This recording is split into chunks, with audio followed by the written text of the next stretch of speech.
Olá, olá! Seja muito bem-vindo, seja muito bem-vinda.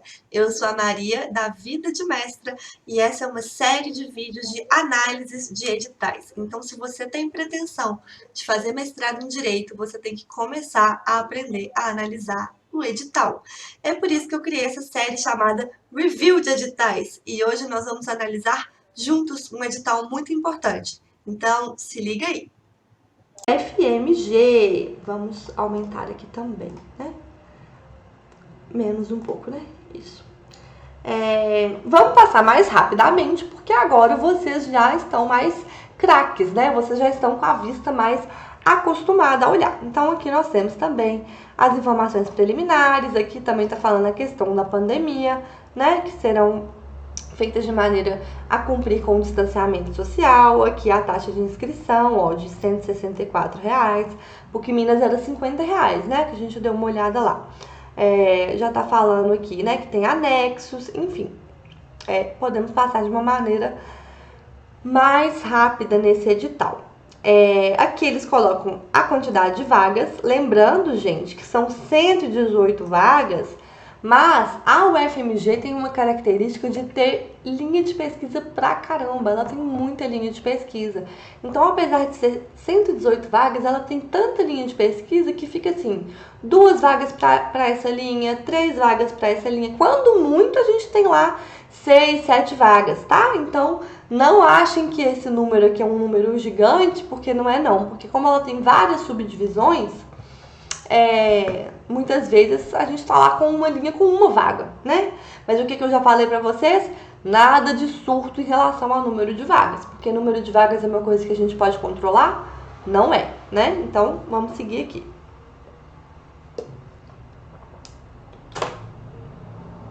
Questão de cotas. Bom, quero chegar aqui nos requisitos para inscrição. E aí, importante analisar, porque a inscrição já demarca o nosso start inicial, né? É a nossa primeira etapa do processo seletivo, a inscrição.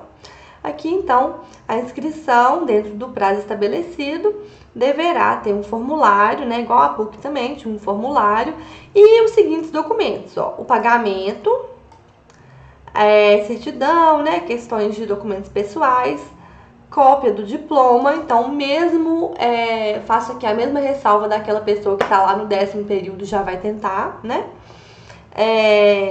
E olha só quem que aparece aqui, o nosso projeto de pesquisa. Então, pessoal, o FMG também coloca o projeto de pesquisa como requisito da inscrição. Então, a gente tem que pensar que esse edital, na verdade, começou muito antes, porque muito antes da publicação desse edital, você já tem que estar com esse projeto de pesquisa pronto, certo? Isso a gente já falou lá no edital da PUC Minas, não vou repetir aqui, porque se você ficou com dúvida, é só voltar lá no início do vídeo, né, quando a gente está analisando o primeiro edital, que é o edital PUC Minas. Gente, eu vou passar rápido por aqui, ó, mas aqui a gente tem vários requisitos já, né, do projeto, que a gente vai falar no módulo 4, tá? A gente tá quase chegando no módulo 4, essa aqui já é a última aula do módulo 2. Daqui a pouco a gente já chega no módulo 4. Então, temos também currículo, né, da plataforma Lattes, enfim. E aí já chegamos aqui, ó, o deferimento ou indeferimento do pedido de inscrição será divulgado até dia tal. E aí, pessoal, o que eu falei, né, vai ter a análise dos documentos e a gente não pode correr o risco de ter a nossa inscrição indeferida por conta de erro em documentação, né? A gente não passar por conta de erro em fases, né, importantes, né, como prova oral, como projeto, a gente até entende, né, e tenta ver o que a gente pode melhorar. Mas a gente não passar por conta de indeferimento de inscrição, gente que está fazendo curso aqui, que está aprendendo a ser autônomo na análise de edital, não pode passar por isso, hein, pessoal? Aqui questão de recursos, né, questão da veracidade das informações, enfim. Bom, então vamos prosseguir para as bancas. Vocês estão vendo que o edital segue uma lógica é muito parecida com o da PUC Minas. É por isso que eu falei que os editais eles tendem a seguir esse padrão. Então, a gente aprendendo o padrão, a gente consegue amoldar as outras questões de cada edital. Mas vocês estão vendo que é muito parecido. Aqui, ó, diferente da PUC Minas, que já coloca o nome dos doutores, a UFMG não. A UFMG, ó, até 21 de setembro será divulgada a relação nominal dos membros das bancas. Ou seja, não dá pra gente fazer aqui ainda, com toda certeza, aquela técnica de conhecer a audiência. A gente vai ter que fazer de forma, né, preliminar, analisando as bibliografias, vendo lá o nome dos doutores que estão lá e intuitivamente pesquisando sobre eles e depois, a partir do dia 21 de setembro, analisar firmemente quem são eles, tá? A UFMG, então, não deu pra gente esse presente, né, que a PUC Minas deu. Bom, e aí aqui o processo seletivo, de fato, iniciando, e ela coloca, ó, compreende quatro etapas, que são análise preliminar do projeto, ou seja, diferente da PUC Minas, que a análise do projeto é feita lá na prova oral, a UFMG tem uma análise preliminar do projeto. Vocês lembram na aula passada que eu expliquei que alguns processos seletivos podem fazer isso, né? Prova oral, e aqui a prova oral, né? Vocês vão ver que é igual a da PUC Minas, que em razão da pandemia é feita de maneira oral, mas é uma prova de conhecimento técnico. Se não fosse a pandemia, seria uma prova dissertativa por escrito. Arguição e defesa do projeto, que é a nossa famosa prova oral, né? Que é a entrevista com a banca. E aqui, ó, a prova de língua estrangeira. Olha só, antes de, né, da gente prosseguir, a ressalva aqui, ó, da UFMG, ó, esta última inserção pública, que significa que a arguição, que é a famosa prova oral, né, que é a famosa entrevista com a banca, na UFMG é feita todo mundo assistindo de todo mundo, tá? Não é igual a PUC, que é feita individualmente, cada um no seu momento da entrevista. Não, o UFMG todo mundo assiste, tá? Bom, aqui são as questões de tecnologia, né, como é algo muito novo. Nós temos aqui a questão da nota, ó. Os candidatos eles têm que obter pelo menos 70 pontos em todas as etapas. Vocês lembram que lá na PUC Minas a gente também tinha um requisito de ponto, né? Aquela somatória lá de 6, mínimo 6 na prova de conhecimento e o mínimo de 8, né? A soma de prova de conhecimento e prova do barema. Aqui o UFMG também coloca isso de uma maneira mais geral, ó, colocando que é 70 pontos. Aqui as habilitações, enfim, a questão dos recursos. Vamos passar aqui para a análise preliminar do projeto, que é uma etapa que tem no edital da UFMG. Na UFMG é de caráter eliminatório, ou seja, se o seu projeto for barrado aqui, você não pode continuar. O que eu acho, gente, ótimo, porque aí você não corre o risco de chegar lá na prova oral, na entrevista com a banca, né, que você vai ter que defender seu peixe do seu projeto, com um projeto ruim. Se você passa dessa etapa aqui, significa que seu projeto já foi aprovado, né, que ele já tem um nível bom, né, que o pessoal lá na banca já gostou, isso já vai contar ponto para você, né? Então, isso aqui é bem legal, não vou me delongar muito, porque nós vamos falar muito sobre isso lá no módulo 4. Bom, mas aí, passando essa fase do projeto, temos a prova oral. Lembrando que, por conta do coronavírus, essa prova oral, né, é, na verdade, uma substituição da prova dissertativa. Não vou me alongar, porque eu já expliquei muito sobre isso na aula passada e também quando a gente analisou o edital PUC Minas, tá? Então, vamos lá. Vamos falar sobre a questão da prova dissertativa no módulo de prova dissertativa, tá? Mesmo se ela for na modalidade oral, que é o nosso módulo 6, né? E aqui, ó, passamos para a arguição e defesa do projeto de pesquisa, que é a nossa famosa tradicional prova oral, né? Entrevista com a banca. E aí, como eu já falei, é uma sessão com todos os candidatos, e aí, gente, virtual por conta da pandemia. Mas se fosse presencial, também é todo mundo junto, tá? Então é normalmente num auditório, todo mundo assistindo de todo mundo. PUC Minas não é assim como a gente viu. E aí aqui, ó, o edital da UFMG também te dá o presente de te dar uma pauta, ó, do que eles vão analisar, e ainda te colocam o ponto, que cada uma dessas coisas conta ponto. Ó. Capacidade de resposta às arguições e exposição do seu ponto de vista quanto aos tópicos do projeto, então você vai ter que defender seu projeto. Consistência e coesão da redação e da exposição oral, capacidade de articulação entre dados e teoria, domínio do tema problema, né, e das possibilidades metodológicas, capacidade de estabelecer conexões entre vários tópicos do projeto. Então dá para ver que a prova da UFMG é uma prova oral, né? É uma arguição oral, né? Uma entrevista com a banca muito focada no projeto. PUC Minas a gente vê que eles valorizam mais a trajetória, né, acadêmica do candidato ali naquele momento da prova oral, né, da entrevista com a banca. A UFMG, de fato, ela tem essa característica de focar muito no projeto, tá?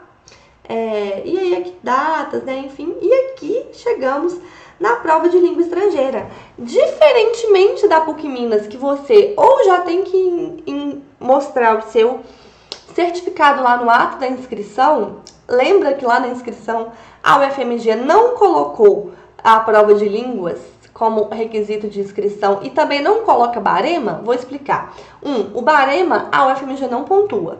Isso para mim é uma lástima? É uma lástima, porque o barema é uma forma de valorizar aquele candidato que se prepara, aquele candidato que corre atrás de uma trajetória acadêmica. Mas não pontua. Isso está nas nossas mãos? Não tá. Então, deixa fluir. Agora, a língua estrangeira, olha só por que ela não coloca lá no requisito de inscrição.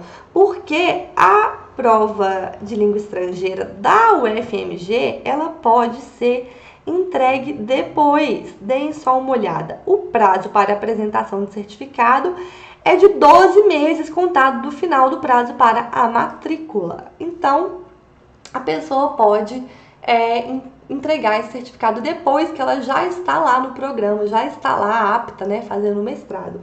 Aqui também não vou me delongar, eles colocam, né, quais são as formas de dispensa, então aqui, ó, o famoso TOEFL, enfim. E aí, prosseguindo, já chegamos aqui, ó, no resultado, né, assim como da PUC Minas. E já chegamos aqui, ó, na matrícula, que é uma etapa importante que a gente não pode comer mosca, ó. Documentos da matrícula aqui, ó, né? A gente não pode comer mosca nisso.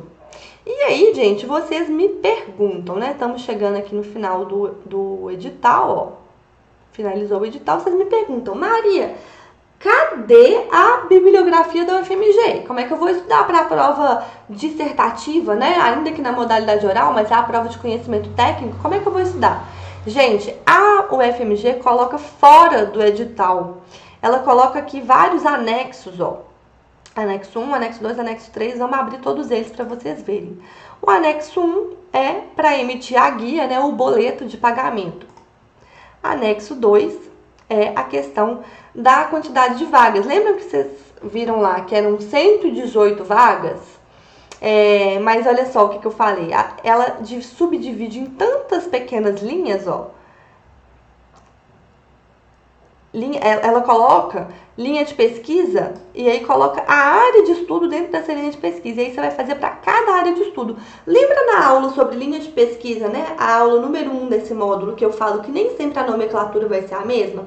O FMG é um bom exemplo disso, ó. Ela coloca linha de pesquisa como o que a gente comumente está acostumado a chamar de área de concentração. Então, ela coloca aqui como linha de pesquisa, mas na verdade, a área de estudo é o que a gente estudou como linha de pesquisa, que são as delimitações, né, os eixos temáticos. Então, olha só, Justiça Tributária e Segurança Jurídica, 3 vagas, tá vendo? Então, o FMG, apesar de ter muita vaga, ela vai setorizando isso muito. Olha a quantidade de linha que a UFMG tem, gente, é linha pra caramba. E como eu falei, né, na aula sobre linha, né, que é a linha de pesquisa, que é a aula número 1 desse módulo, importante vocês darem uma olhada em todas as linhas, tá? Para vocês verem qual vocês se adequam de acordo com aquelas reflexões que a gente teve na primeira aula. Volta lá se você tá com dúvida, se você quer reforçar, se você quer rever, né? Volta lá na primeira aula.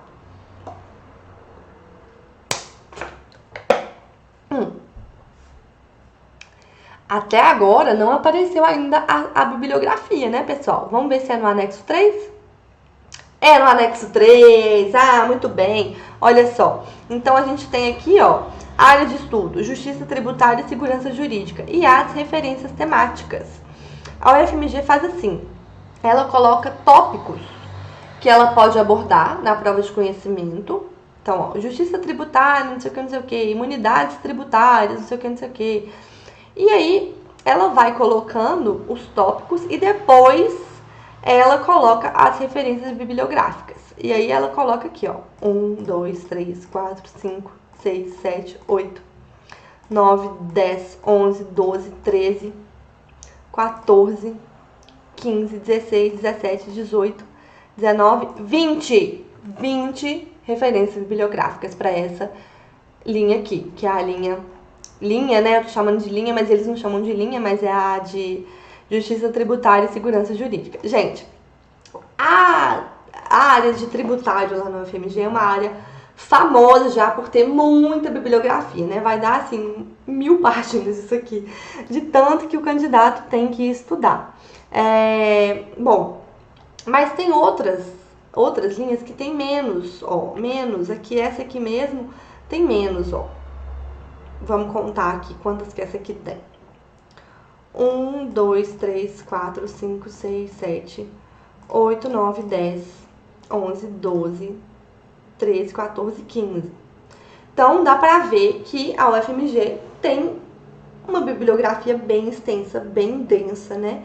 Então, a gente tem que tomar o cuidado, né? A ressalva aqui de não deixar para a última hora, senão não vai dar tempo, senão a gente não vai conseguir fazer uma boa prova, certo? Então, lembra daquela ressalva que eu faço lá quando eu ensino na aula número 2 desse módulo a analisar essa parte aqui da prova de conhecimento? Então, é por isso, porque se a gente não conseguir adequar a leitura dentro do prazo que a gente tem, vai dar zebra, né?